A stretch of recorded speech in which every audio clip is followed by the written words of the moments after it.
Welcome to the MorningStar Podcast, a space for real conversations and shared experiences. Together, we'll explore the ideas and stories that inspire, guide, and connect us all. Let's get started.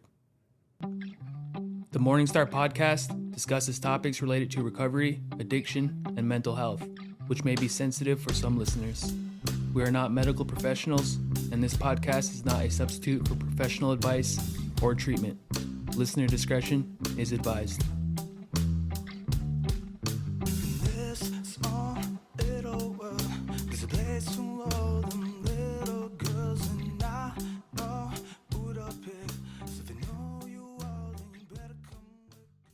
Okay, welcome back to the MorningStar Podcast. My name is Jared. I'll be your host today. I'm joined by my co-host, Kayla. We want to welcome everyone back. And today we have Kayla and Mandi in. Very excited to have these two in. And I'm going to let them introduce themselves and tell you guys exactly what they do. You can go first. I'm Mandi Tipton. I'm a licensed clinical addiction counselor at Good Road. Right now, I run all virtual programming. I run a virtual 2.1 IOP. Do a couple telehealth evals a week. So most all my clients are outside of the Bismarck area. And I'm Kayla King. I am a licensed clinical addiction counselor as well. And then I also am a licensed master's social worker. So I run a 2.1 IOP at Good Road in person. And then I also see clients individually for mental health services and a couple individual addiction clients as well. So what motivated you guys to get into this field? So for me, kind of what motivated me is I just knew that I wanted to be in the helping profession, and I didn't really know where I wanted to take that. But then my mom ended up passing away, and she struggled with alcoholism. And when she passed, I was kind of just lost going through college, that kind of thing. And then my stepmom was like, why don't you go into addiction counseling? And then I hadn't really thought of it until she said that. And then I kind of talked to my advisor and just thought that would be a good fit. And that's kind of how I ended up there. Awesome. So mine is a little less of like a heartfelt story. I was going to college. My major is actually in criminal justice. And so I just needed to pick a minor. And a friend of mine was like, hey, I'm going to do this addiction studies, get your, addiction license so that you've got kind of a hand-in-hand thing, a criminal justice degree. It's hard to say where you can go with that. So I was like, oh, good idea. I'll check it out. As I got into it and actually going through the training to become a licensed counselor, I was like, okay, this is, this is it. I really enjoy it. I like helping these clients. I think this is the field for me. So I just kind of stumbled onto it to finish up college and have not looked back yet. That's awesome. Yeah. And I really enjoyed So I had this prejudice against addiction counselors and who hadn't experienced addiction. And I know a lot of like my counterparts do as well, and carried it through every treatment I had went through, like every chance, every opportunity I had for someone to help me, I would like put up this wall and I wouldn't allow them to, I mean, how could they have, no matter how bad they wanted to, because I would never open up. Right. And then I was in this treatment center this last time in Watford City, and there was he was like 24-year-old guy, never drank, never used drugs. And I found out later was his uncles had died from cirrhosis, but he really opened up my mind to the fact that like, you don't have to come from addiction to work in addiction, and it's like that. And I think you just know, I don't think this isn't like I don't think it's a profession to, like you gotta want to do it, Yeah. Like it takes a lot of work. And so how is that for you guys? Like what is it like? I guess when did you guys really start to understand what it would take to do this job? I think for me, like when I first started, that was like a really hard struggle that I had, like almost feeling like I'm an imposter, or like, cause I would get that from clients sometimes, how do you even understand and that kind of thing. And really at the end of the day, I think it more so matters where your heart's at. Right. And like, just because I haven't necessarily dealt with addiction myself doesn't mean that I haven't dealt with like some serious like mental health struggles and been affected by addiction, especially like as a family member and seeing it from that side. And I think that just having the open mind to let them teach me, because even everybody's addiction is different and their recovery stories look different. So I think for me, it just took like time and to build my confidence and just show people where my heart's at versus like trying to pretend like I know everything. Was helpful, I guess. So for me, because this has gotten brought up a lot over the years, and the feedback that I've always given is that there actually are counselors in the field that do have a history of addiction. For whatever reason, they choose not to talk about it. Some do, some don't. So I always give, when that conversation gets brought up, I always tell the group, for all you know, your counselor right here could, and just haven't shared that with you. Does that change the weight of what they're saying to you? Because their message isn't any different. It's inside your head that you feel that it's different, but what they're saying is all the same. You're just choosing, how you interpret it based on what you know about them. And so I'd always encourage them to just trust the process and have a willing and open mind, not let their beliefs get in the way of somebody helping them. Because that could, like you said, if you have kind of a closed mind, you don't believe it, like you're already going to have a tougher time getting through the program and really learning stuff if you've got this idea that they can't help you without that open-mindedness. So I found that really kind of makes group members think when I have that conversation with them, like they take it back and like, you're right. Like what they said yesterday is no different than today, just because they shared something with their past that I didn't know before. Their message is still the same, So, awesome. Yeah, I know a lot of the things, after I like got rid of that, I remember a lot of the things that were told to me and stuff like that from the past treatments. They kind of made sense, Yeah. only because I opened myself up to that. I think is why it happened. But it was like all the stuff kind of hit me at once, and I think that's really cool. So what has your guys' experiences been like working with people struggling with addiction or mental health?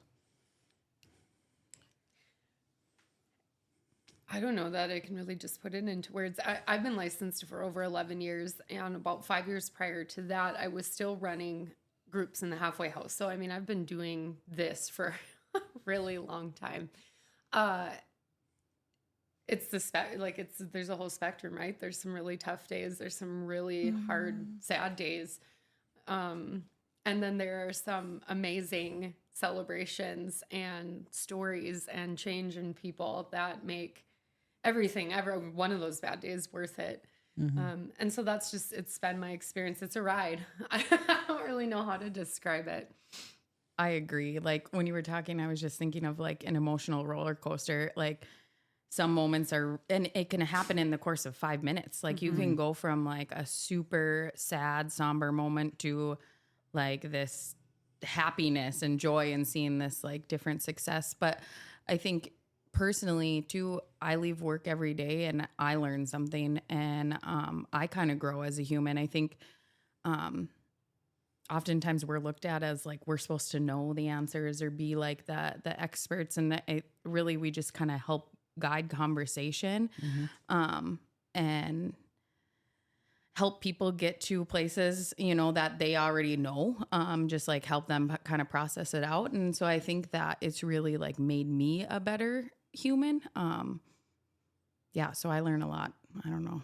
And does it, so I know for me, if like that's, I'm sure Kayla, I mean, I know it's the same for Kayla because we've talked about it, but like the help we get from helping someone else, like, is it the same for you guys when you don't like necessarily come from the same background? Does it still like, does it feel good to help people?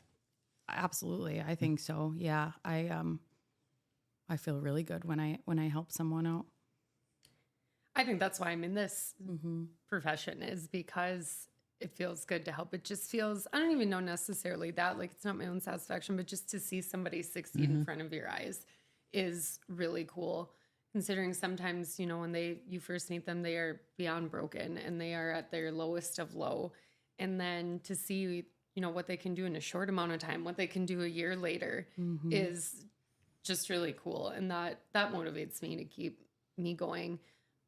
The program at Good Road has been unlike anything I've ever seen in my entire career, as far as I think success rates and just this program has I've seen it just change people's lives. Absolutely. It's like a whole community, not just like a group or a moment in time. It's like it's a movement.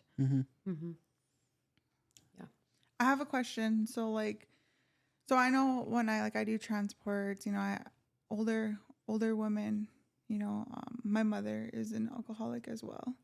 And do you come across situations where it helps you understand of kind of not necessarily why, but what was going on with your mother?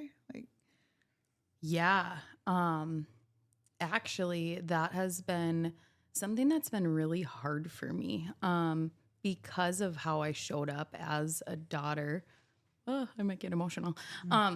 But when, I was 18 when my mom passed away. So hindsight's 2020, right? I didn't know a whole lot at 18. And I went through quite a bit of therapy to help forgive myself for how I showed up as a family member and not understanding addiction and being really hard on her and shaming and not supportive and probably made things worse on her. And so that has been a huge eye opener for me to understand how and why she did the things that she did, and that it had nothing to do with her not loving anyone enough or me enough, or she was just sick. She had a disease, and it created this whole new level of empathy that I didn't have at 18. Yeah. So what's the hardest part about your guys' job, do you think? By far, losing a client. I don't think that there's ever been an easy one for me. And then there's definitely been some ones that have hit really hard for me. But any loss is hard. And then it's hard to not look back and ask yourself, if I would have done this differently, or if we would have done this, or did I miss this? It's hard to not have that thought process. Without a doubt, that is the most difficult part of this job. And you form a professional therapeutic relationship with them. Just spend a lot of time with these people, and and the conversations that we have are some of their most intimate things. So you develop a care for them, and when they don't make it, it's hard. It's really hard. And with that too, then being able to leave that at work has been. And not every day is it possible, but I've had to work really hard over the years of being able to kind of leave work at work and show up for my family. I have a son, and he deserves a well mom at the end of the day. But on those tough days, it's really hard to. Okay, I'm clocked out. Just not think about it. I really have to be intentional on making sure that I'm well, and talking about those kinds of things so that. I can carry on. Yeah, I agree with that. I think another piece that is really hard for me is when you see somebody suffering so bad from whatever it may be, and you just watch that and you can't take the pain away, right? There's nothing you can do or say at times to make them feel better. And so sometimes I think it feels like a helpless moment, and that's hard for me. Can you share a moment that reminded you why you do this work? For me, I think it's been those full circle moments where you see people who you've treated in the past and they are now working in the profession. Actually, one time I was applying for a job somewhere, and someone that I had treated years prior was the one that was giving me my UA. So it was kind of funny. We laughed and, talked about how the roles are reversed. And she's like, "Are you going to pass?" And it's just those moments where you see people at their healed state and they're giving back to the recovery community. I think those are really powerful for me. I don't know if I have just one example, but I think same lines, there's successes I've had over the years. Sometimes it's months, years down the road where a client will email me or reach out to me and get a hold of me somehow and just, hey, I want you to know, like, I've finally done it. I'm sober. I've reconnected with my family. I used to work in the prison for years. Okay, I've been out of prison for 3 or 4 years, and I just want you to know that you made an impact on me, and I appreciate the work that you've done, and I'm doing things differently. And those are that's exactly what, kind of just keeps me going to, on top of, yes, seeing their successes right in front of your eyes and watching them continue to grow, living to the potential that I see in them really early on that they might not see. And like, it's like when that light bulb goes off of like, I've got this, I can do this, I deserve this. It's pretty cool. It's pretty cool. Can you expand a little bit? So you worked in the prison for how long? 5 years. 5 years. Yep. And so the prison is something that like truly fascinates me as I pursue this career, because I remember being in there in that treatment group, and this is the best example I always can think of, is we sat in there, I think for 12 or 16 weeks, and not one tear was shed. And if you go to a normal treatment setting outside of there, like, tears are going to be shed, real feelings are going to get shared with each other. And like it felt like in there it was everyone was so trying to protect what you have to be when you're in there that it made it really difficult. Did you have experience with that where it was just harder in there? Or? I think that's why they use those manualized programs and they don't do talk therapy, because there is kind of that lack of trust. There are, you have to take populations in mind, and, sometimes you're putting one person from one gang in a group with another gang. Like, how do you expect them to sit down and talk about, the stuff they need to talk about? So these manualized programs kind of came about to focus more forward future, not do the kind of working through your past. So when I was in group, I saw the same experience, and that was sort of how I tailored it. Is like, we're giving you, this group right now is giving you the tools. As you start going through this and we talk about, life history and stuff that happened in the past, you might realize that there are some stuff you need to talk about. And we had some opportunity for individual counseling to get them to do that. So we really worked. I was down at MRCC, the farm. So we had a little bit more opportunity to kind of grab some of those ones that really could benefit from therapy and get them in there kind of in an individual setting. Versus doing that in the group. But yes, it is. It's just it was totally different. And I came from doing like talk therapy to then doing manualized program to now back at Good Road where, it's heavy and we do a lot of talking. It was a big shift in that. And so, that can be, that's tough. I mean, I could probably count on one hand the time somebody cried in one of those groups in 5 years. So you just kind of hope that you give them the skills, and then if that more work is needed, that they know they have the resources. I really tried when I worked there to build what really I think the foundation of Good Road is, and that's just a relationship. I feel like, people in the prison just feel like so outcasted and so beneath other people. And so I think just little things like saying good morning to them, or if I noticed happy birthday, if I noticed it was their birthday, starting to build that relationship. And I truly believe in that. And I think Good Road is a prime example of how relationships foster change, foster healing, all of that stuff. And so sometimes the little things are big things, truly. Yeah. And that makes sense, because so the treatment center I went to had the executive director at the time. He had helped implement the therapeutic community into the California prison systems. And you're talking about relationships, and that makes sense, because that's kind of what that's built on, But that's one of my side missions is fixing the prison system treatment. Heck yeah.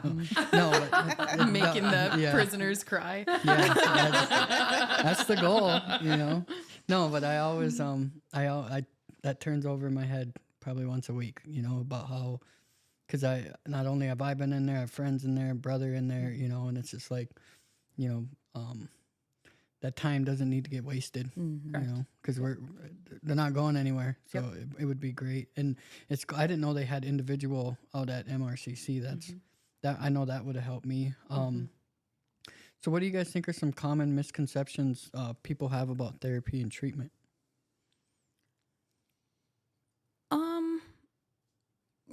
that it's like a punishment or has to be like a chore, that kind of thing. I think that like a lot of times group is fun. And I mean, we get to the serious stuff, but it doesn't have to be like punitive or anything like that. And I think like that's a really old school style of treatment, was that punitive approach, especially when it came to like family sessions and that kind of thing. And I think that the treatment community as a whole has realized that that doesn't work. And now it's much more focused on strength-based approaches and meeting clients where they're at, you know, and it doesn't have to be this, you know, if you don't want abstinence forever, that's okay. Like, let's work on what you want to change today. And sometimes that ends up turning into abstinence forever. But I think you don't have to start so big if that's not where the person's at. So I think that's a misconception.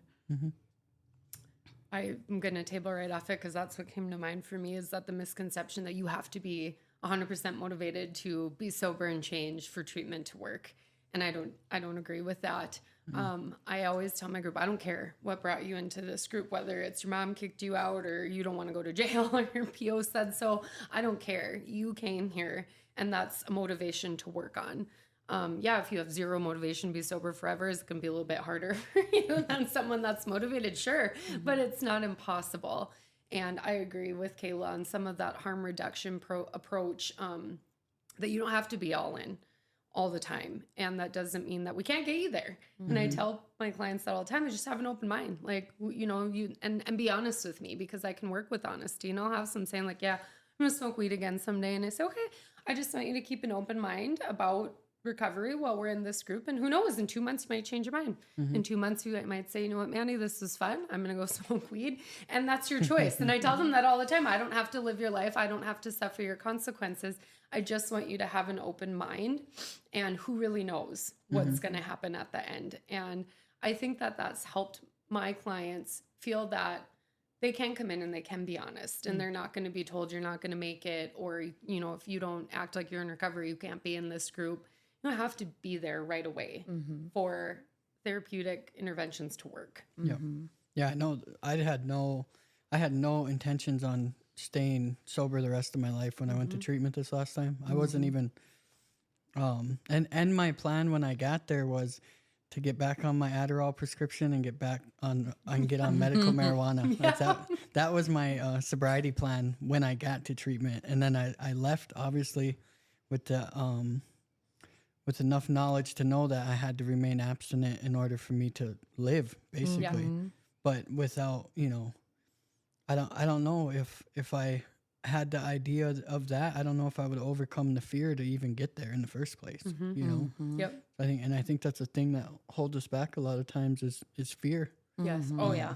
And even after you accept the fact that, yeah, I need to stay sober the rest of my life, it's still a big fear, because the rest of your life sounds like a long time, you know, and it's, so even then, but just coming into it, yeah, like you said, just being, I think that's amazing. That's amazing. So how important is teamwork in supporting someone through recovery? Very important. I think Good Road is like a true testament to that too. Like Mandi was kind of saying earlier, Good Road's like different than anywhere she's ever worked. And I think part of the reason why it's so different is it's a community of people helping. And like, that's like the cooks in the kitchen to the receptionist to the doctors to case management, sober living, transporting people. I mean, all different areas. And I think that's what helps Good Road be so much more successful, is having this team approach, because, you know, if you hear the message from one person and you hear the same message from another person, but you have a relationship with that person, it could make a world of difference. And sometimes they trust different people in different ways that helps them hear messages differently. And I think that's been really cool. And even like in our groups, having recovery coaches come in, or cultural groups, that kind of thing, and having that collaboration really helps, because recovery is not like this one way of doing things. So having like you could go more spiritually this way, or we have Bible study in the residential groups, or you could work the 12 steps, that like finding what works for you and offering these different avenues for change, I think is really helpful. And that takes a team of people with different expertise to kind of show that. Mm-hmm. I think that Good Road is the testament of the need for a team, and that truly the team. I don't think that one person is more important than another. We need intake to get them in here. Yeah. We've got an evaluator. We've got the transporters. We've got recovery coaches who will meet with them, kind of at the drop of a hat. They've got their therapy. They've got mental health therapy. I just in running this telehealth group, I need you guys big time. And I want, as a clinician, that the people I work with to feel like that their role is just as important as anybody else's. I don't think my license makes me more important. And quite frankly, I agree that sometimes what happens outside of group with the employees and you guys, doing the events and all that stuff, sometimes is even more impactful than what we do inside of group. And I think that's why we see the success that we see here is the team that we've built. When I first started and we did our first huddle on a Friday morning, I couldn't believe it. I was like, oh my gosh, the janitors, the kitchen staff, our front desks, like everybody is in this meeting and they all give updates because they're all important. I've never worked at a place where literally every different area of a job is brought together and their importance is noted. And yeah, I love that.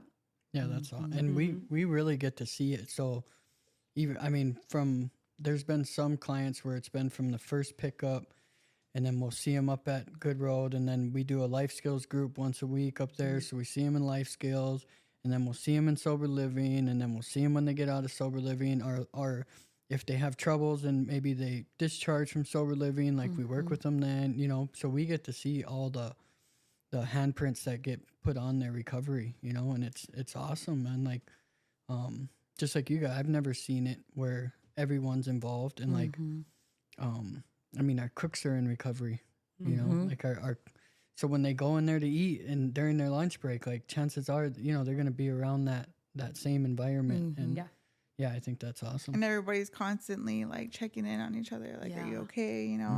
I love when they come back home. Being back at home in Newtown, and last I known they were up here, and then them coming home and them being like, see, it is possible, and it took a lot, not just one department, but all of us. Yeah. Everyone. It's been cool doing the telehealth, to be able to work with people in Twin Buttes, Newtown, Partial, and to see and learn more about that.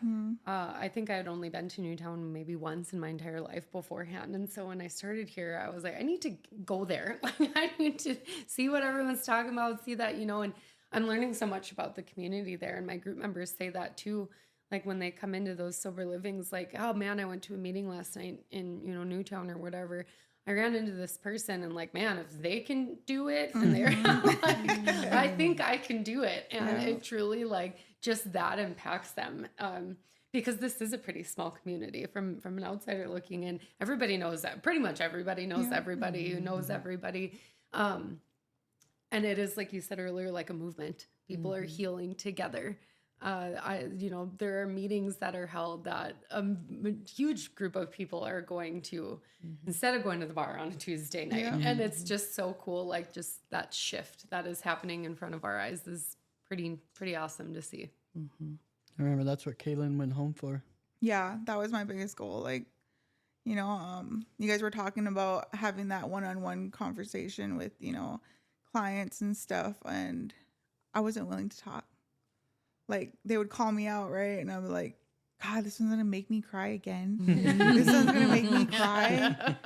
And like, we wouldn't even be saying anything, and it's like, what do you want me to talk about? Whatever you want. Right. And then it would just come out and it would like pour out. Right. And, I had a fear of going home, but those sessions of talking and letting everything out, like all the way down to little things of my family not picking up the phone. You know what I mean? Like it drove me back home, and now I'm able to be home and stay home and like help loved ones that are coming home, because we didn't have that back 4 years ago, 5 years ago. We had no help. I tried to get help, you know, but obviously I didn't try hard enough. But there was no number to call. There was nothing back in the day. Yeah. I mean, what MHA has done is, I mean, just nothing short of amazing. With all my years in criminal justice, I work with a lot of the probation officers, and like we joke all the time. They're like, I love when I get a good road client because we know they're safe, we know they're good, and we know all of their problems are going to be taken care of. Like they got a problem, we got somebody at Good Road that can solve it.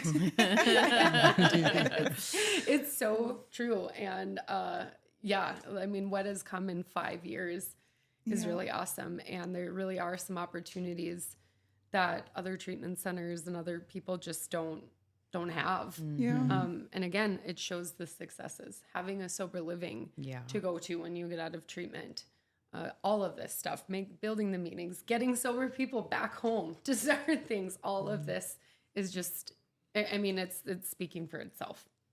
Yes. And it's showing up in the data too. You look at the overdose deaths and the overdoses overall. We just got all the data in, and they're way down.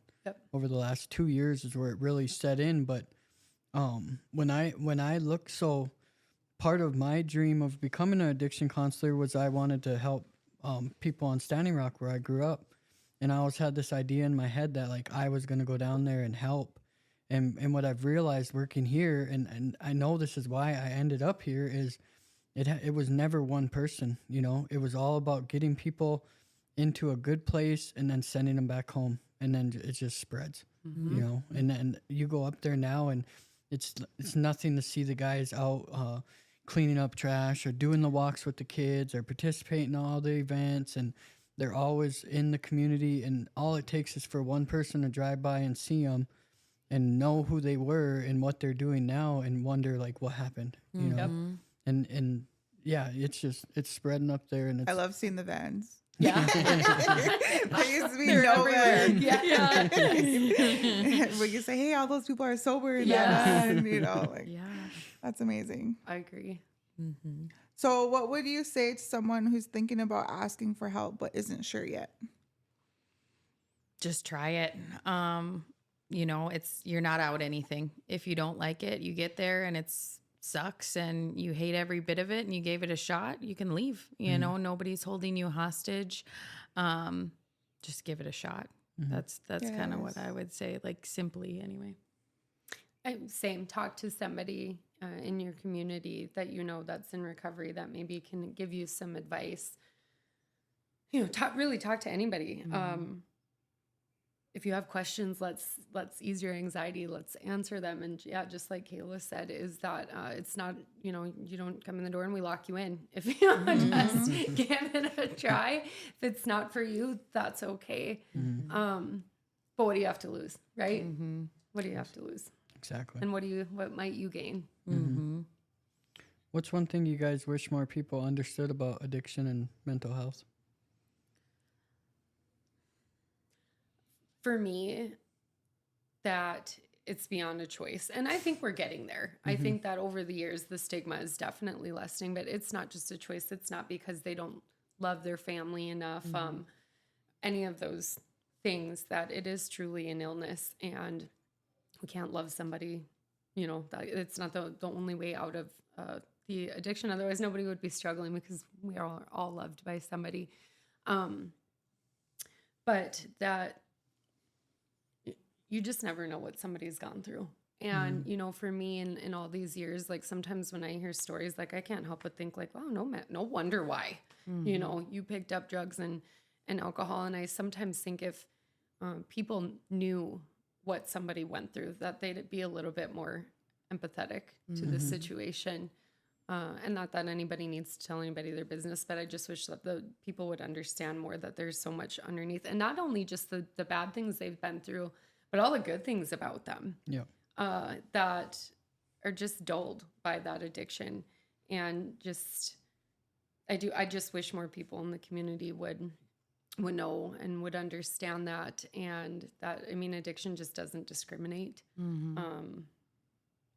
And it's a pain I wouldn't wish on anybody. You know, consider yourself lucky if you haven't been have to walk down that road before. Yeah.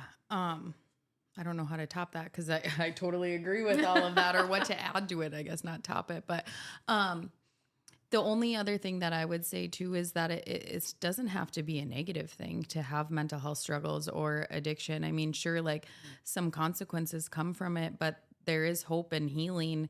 And if you can get there, it creates some of the most resilient, unique, loving, caring humans I've ever met in my life. Like, I think a lot of my favorite people have been through some really hard stuff. And, you know, whether that's mental health struggles of their own, trauma, addiction, all of that, I think it adds character once you can heal and get to a place where you manage your symptoms. It creates like a great sense of humor sometimes. It creates a heart that like people who don't have those struggles don't necessarily always have because they don't know, right? Like, or they don't understand or can't relate to it or whatever the case may be. But it doesn't have to have this like negative context to it. I think it just creates a level of resiliency that can be looked at as a really positive thing too. Absolutely. So I have a kind of a personal question. What would you guys say to someone who's aspiring to be an addiction counselor? Maybe someone that's younger or someone, just anyone that's looking to get into this field. What would your advice be to them, or what would you warn them about? Things like that. When somebody asks me for advice, the advice I always give them is if they're able to try to get a job somewhat in the field, just to test the waters, you know, and just get themselves sort of immersed in it and to see if it's something that they're liking or wanting. And I mean, what you learn hands-on, for me, I learn better going and experiencing and doing than I do reading in a book. So give that a go. And that there is just tons of resources and grants and that, because I think it sometimes can feel a little overwhelming of the expectations to become a licensed counselor. So reaching out to people and like, how'd you do this? How'd you navigate this? Because it can be done. I mean, it's definitely not easy, but there are a lot more resources to help people get there today. I mean, I obviously be like, do it. I like this field and yeah. I agree. Like I definitely would advocate for someone that has a passion for it to come into the field. But I think I've worked in agencies where you can tell that somebody went to school for the wrong reasons, or they went into this field for the wrong reasons, whether it was they thought it was going to be an easy job or pay or whatever it may be, which none of that's true. And what is really true is that shows and that spills over into people. And these are people's lives that you're dealing with. So you really have to have good intentions and you really have to have like a passion for this work. It's not just like you were talking about learning hands-on experience versus like book stuff. Like this isn't something you can just learn by opening up a book and reading about psychology. It takes a level of having an open mind and willingness to be teachable, hands-on and continue that, right? Like Mandi and I staff things all the time now, like still, and it's bouncing ideas off each other. And I think that's where like the best solutions come from, because we think totally different. Like we joke all the time about it, but when we bring our heads together, like we usually come up with some sort of solution that's like a good mix of, like structure and kind of solution focused. And like, I'm just a fucking bleeding heart. Oops, excuse my language. But like I'm just like super emotional. So like come to like a good kind of common ground with that. But yeah, I think to really look at what your intentions are, I guess, to summarize that and make sure that your intentions are in the right place before you go into the field. Yeah, because it's people's lives. You made it great. So if you don't know, go be a residential tech. Yeah. Yeah. That was my first job. I know. Essentially was like what the techs at Goodwood are is what I was at the halfway house. That is where I started back in 2009 just to check it out because I was going to school for criminal justice. I was like, oh, I better get a job in the criminal justice field, see if I even like this. I haven't. Not only have I not left like the helping field, but even expanded into going into the addiction counseling, which has been great. But yeah, starting a job like that, I realized like I want to help these people. And like these people are kind of cool. Like they just have a lot of issues. Like nothing we can't get past. Yeah. That was, I don't know if it was my favorite job, but so when I first got into this field, that's what I was. And then I immediately, months later, moved into case management. But the amount of one-on-one, I'll always admire residential techs, and I always believe that they're like the most underpaid and underappreciated. And I think ours get a little more appreciation here, but like the amount of stuff that, cause like when everyone goes home at the end of the night and then you guys came in and stirred up a bunch of stuff inside the client. Yeah. And then now it's Have a good night, guys. 4:30, see you guys. And then now they're coming up and they're like, hey, you know what they said to me in group today? And you got to work through that with them, you know? But I think that's a great way to get your foot in the door in this field, and a great way, because you gotta care about it. Like you said, you have to, like we work in a field where like death is a real possibility for someone we work with, you know, and not understanding that could have some severe consequences. Yeah, you know? absolutely. So, yeah, I think them are great answers. Yeah. Do you have anything else, Kayla? No, you guys just took me back. Thank you, guys. Yes, but thank you for being here. Yeah. This Appreciate is it. fun. Yeah. Awesome. I'm with you on the text. We say all the time, like, yeah, these guys. And I remember it, like getting a promotion. I was like, whoo, like my life is about to get easier now. Like that is the lowest paid but most difficult job. And I joke a lot, but that's where I always learned things the hard way. I mean, I was 19 or 20 when I started there, and I had this idea that it's like, I'm in power, you listen to me. And like, you'll know that when you power struggle with somebody like that, like you're not going to win. No. But I had to learn that the hard way. Cause again, like there's no book, and it taught me so many things about, again, that relationship and just treating somebody like a human. And, you know, sometimes being able to take things, you know, I've been screamed at more than once, and it's just like, okay, you feel better, you know. Sometimes just being able to stay calm. Like I know oftentimes it's not me, right? They're going through some shit, and then those are teachable moments. But like I said, I've had to learn things the hard way. I've yelled back, but I've gotten into power struggles, and it just helps you grow those techs. So are Awesome. Well, thank you guys so much. Thank you. Thank you, We guys. really appreciate you guys coming in. Do you want to say thank you to all of our followers? We've been hitting milestones on both Spotify and YouTube. This episode will be out soon. And again, thank you guys for coming in. And I think that's it. Thank you. Yes, thank you. In this life we live free, yeah. In this life we live free.